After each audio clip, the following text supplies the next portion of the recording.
We're back, baby. It's the charity stripe. Hit your free throws because they are free. Joshua Fisher, Alexander Toss Me the Rock, Tassopoulos, DJ, Nikki, Snacks, Kreider. Best of Bleav right here on Stadium. Bleav Network. We have great clips coming your way. We're talking NFL training camp. Carl Banks, the legend for the New York Football Giants. Bob Papa on Bleav in Giants. Here we go. Enjoy. Thibodeau is really, the one thing I love about him is he's not a one-move guy.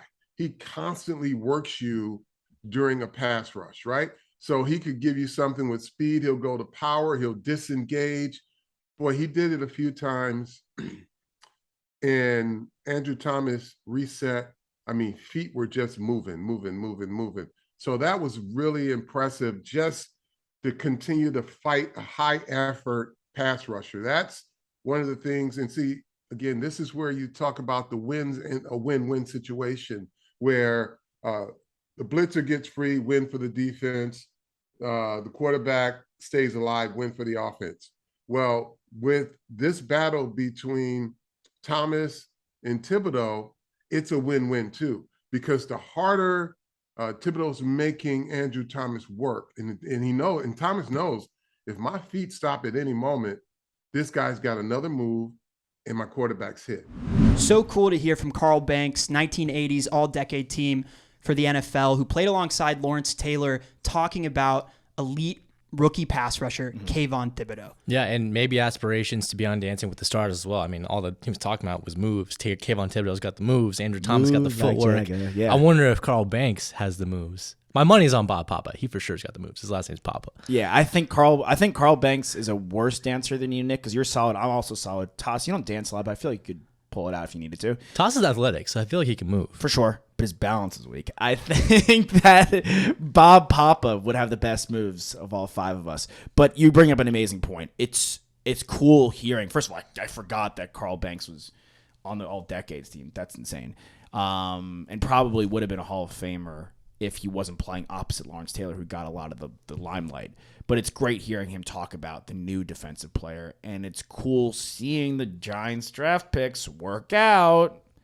Love Saquon, a lot of fun. Should not have taken him at 2. Danny Dimes, so far not the guy. But Kayvon Thibodeau, Evan Neal, and now Andrew Thomas, kind of like an iron sharpening iron type deal. Yeah, I mean, I think a lot of people before college football started had Kayvon Thibodeau at the number 1 spot. So for him to fall to the Giants where he did, tremendous value. And I think the iron sharpens iron point is really, really, it's important because when they drafted Daniel Jones, there was a lot of question marks around him as a player. Coming from a program like Duke, that's not a blue blood for college football. Of course it is for college basketball. The bluest.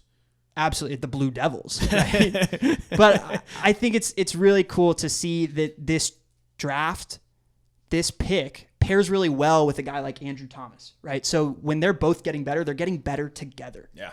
And then when they're faced, against an opponent, that's when they can really have their fun. And I think Kayvon Thibodeau is going to be a problem. I don't know if he's going to be as much of a problem as Micah Parsons was last year for the Cowboys, but the rest of the NFC East quarterbacks and left tackles better beware. Whereas I said I thought it was a mistake. I still think it's a mistake the Jaguars didn't take Micah Parsons, hindsight 2020, and I'll die on that hill. I don't think it was a mistake that they took Trayvon Walker. We'll see what happens production-wise. I mean, Thibodeau could blow him out of the water, but I think Kayvon's personality belongs in New York. Speaking of some great personalities, we're heading to Bleav in Seahawks, Lofa Tupu, and Brett Davern. Enjoy this clip. Stop. Why you always get so negative? But I did get the sense of the energy and excitement in the air, in the building. Yeah. Like, they were ready to go. And I know with the team speed that they have through the draft, free agency, all the pieces they've added, they're excited. And I'll tell you right now, it makes me excited because it used to, even things, I'm not going to say they got stale, right? But it was kind of like, all right, here we go. We kind of knew what to expect, at least in terms of the players on the team and sort of that level of play. And really, who knows what to expect? Positions were set, like you're saying. Right. Like there was no question about who the quarterback is going to be. Right. There is a question right now. Right. I mean, there even, Rashad Penny finished the season very strong, but we drafted a second-round running back. There's so many, and then the linebacker position, which I could go on for. There's like 15 linebackers on the roster right now. Yeah, great that the Seahawks guys on the network, glass half full. They're excited. The Seahawks are gonna stink on ice, stink with a side of white rice, however you want to put it. They're going to be brutal. I mean, there's some shining lights. Woolen, the rookie cornerbacks, look good. You got DK, you have Lockett, you have a good receiving duo. Noah Fant's still there. I kind of like him. But your quarterbacks are Geno Smith. He's flip-flopped everywhere he's gone in the NFL. And Drew Lock was not a D. Jack Hobbs locking in for 20 million rupees. He was actually a B. Ricky Ponting. I'm going to be honest here. I would rather watch Awkward on MTV reruns starring Brett Davern than the Seattle Seahawks this year when they're playing NFL games.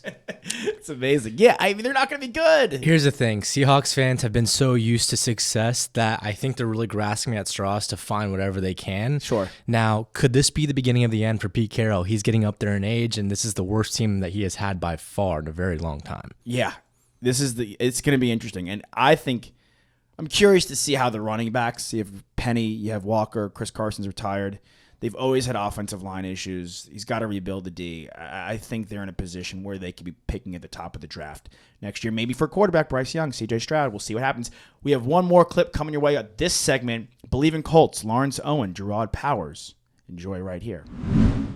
Well, so far it's really been non-surprising, and I mean that in a great way, because the last couple of training camps have been, full of surprises and off the field, distractions, if you will. I mean, obviously, playing through a pandemic, that's been difficult, and then last year, this time, you're talking about bone structures and surgeries on feet and things like that. So it's actually been a very normal, focused on football training camp to this point. We've joked, sort of offline, like the biggest piece of news so far has been, Darius Leonard changing his name or wanting to go by Shaquille Leonard now. I mean, if that's your biggest piece of news, I mean, things are going well, because knock on wood, knock on the hardest surface next to you, I mean, there's been no major injuries. What does that guy look like? Matt Taylor. Matt Taylor. The mystery. Can we get a picture? Matt Taylor. Can we get our producer to bring a picture over here? Producer, we need a picture of Matt Taylor. What is he? What if he's like?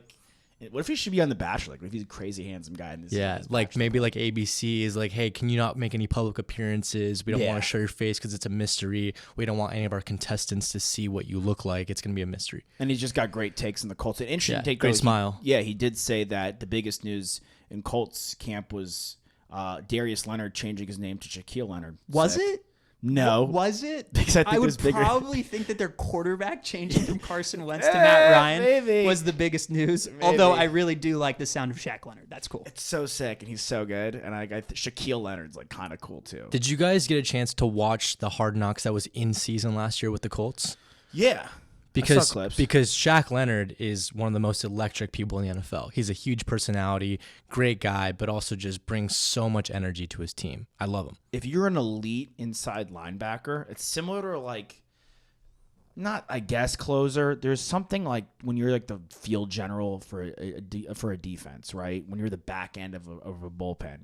There's not like a screw. There is a screw loose, like Ray Lewis for sure, Urlacher. You're literally running full speed into basically walls the entire time. Or you're trying to break through the line, or you're trying to bowl over a 220-pound running back. I mean, you're going to meet Derrick Henry head on. I was about to say Bobby Wagner. Shout out Seahawks, and I just remembered he's on the Rams. I feel like that's like people are forgetting that. Like everyone's like, talking about Stafford's elbow, talking about Cooper Kupp, Aaron Donald, and Jalen Ramsey. We're forgetting that Von Miller left, but now they have Bobby Wagner. And even more so to our point earlier, I hate to kind of, create this bridge and cat's cradle this thing, but we were talking about the Kayvon Thibodeau pick for the Giants. Reference. I mean, that's what Darius Leonard does for the Colts. That's why I believe that they're the best team in the AFC South, is because they have him, that captain on the defense that is an absolute playmaker. If Kayvon Thibodeau can become that for the Giants, they're on the right track. Yeah, every team needs that guy. Just like every show needs a guy with a beanie, and that's me today. Yeah, that is. You're our beanie baby for today. You guys know me, and we say it all the time. You win on the line, right? And the Seahawks made a first-round pick on the offensive line, which I go on the internet, on the line. Go on the line. Go on the line. But I think this Colts team, I will leave it at this. I think they are in a really nice position to uptake the Titans. They absolutely Q-janksed it at the end of last year to the Jaguars and blew it. But I think they're in a really nice position to upend the Titans, and take control of the AFC South this year. guess what? More Bleav content coming your way. So do not move the dial. We have some really hot press coming your way. We have Tackling a New Kingdom, Tank Johnson. He's got Pac-Man Jones, who hosts Bleav in Bengals on the network. He's coming on as a guest. We also have Bleav in Lions, Glover Quinn, and Jack Kavanaugh. And we have a new show on the Edge with Slash, the nickname. And that's Cordell Stewart and his guest co-host Joe Serralo of Serralo Sports talking Bleav in Mets, Bleav in Queens. Sorry. A lot of names, a lot of flying around, but we'll be back. Don't you fly around anywhere. We're the Charity Stripe. This is Best of Bleav on Stadium. Hit your free throws.